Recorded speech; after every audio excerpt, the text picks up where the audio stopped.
Non-therapy ancillary, or NTA classification, is determined by the presence of certain conditions or the use of certain extensive services that were found to be associated with increases in NTA costs for skilled nursing facility residents.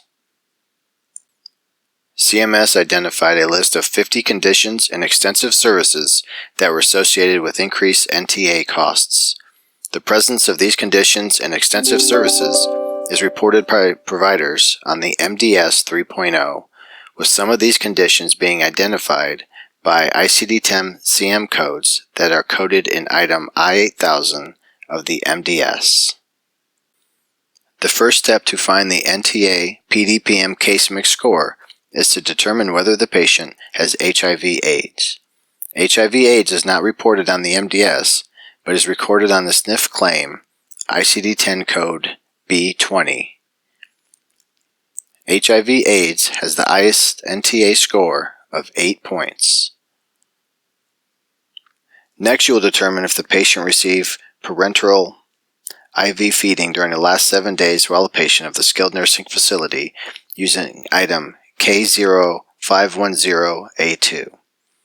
If the patient did not receive parenteral IV feeding during the last 7 days while a patient, then the patient doesn't meet the criteria for parenteral IV feeding high intensity or low intensity. If the patient did receive parenteral IV feeding during the last 7 days while a patient, then use item K0710A to determine if the proportion of total calories the patient received through the parenteral or tube feeding was 51% or more while a patient. If K0710A2 equals 3, then the patient meets the criteria for parenteral IV feeding high intensity.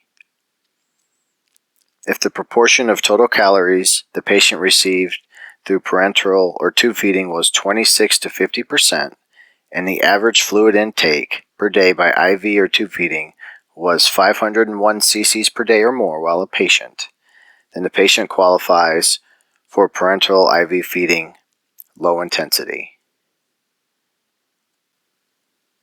Parenteral IV feeding high intensity has an NTA score of 7, and parenteral IV feeding low intensity has an NTA score of 3. The NTA classification is determined by the presence of certain conditions or the use of certain extensive services that were found to be correlated with increases in NTA costs for skilled nursing facility patients. For our example, this patient has an admitting diagnosis of COPD, end-stage liver disease, and diabetes. Now we will determine whether the patient has had any additional NTA-related comorbidities by examining the conditions and services in the table. A tier system accounts for differences in costliness. The score is a weighted count of comorbidities and extensive services. Points are assigned for each comorbidity or extensive service, with more points awarded for higher cost tiers. In our example, the patient has been diagnosed with COPD, diabetes, and end-stage liver disease. This gives our patient an NTA score of 5. This will place our patient into an NTA case mix group of ND. Under PDPM, the PT, OT, and NTA payment components are subject to a variable per diem adjustment. The variable per diem for the NTA component is an increase 3 times the daily rate for days 1 through 3. Key NTA reimbursement components. Presence of an HIV/AIDS diagnosis is identified through the provider's entry of ICD-10 CM code B20 on the skilled nursing facility claim. Points are assigned for each comorbidity or extensive services, with more points awarded for higher cost tiers.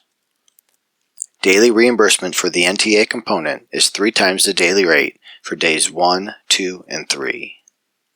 Failing to identify all comorbidities and extensive services can significantly decrease reimbursement.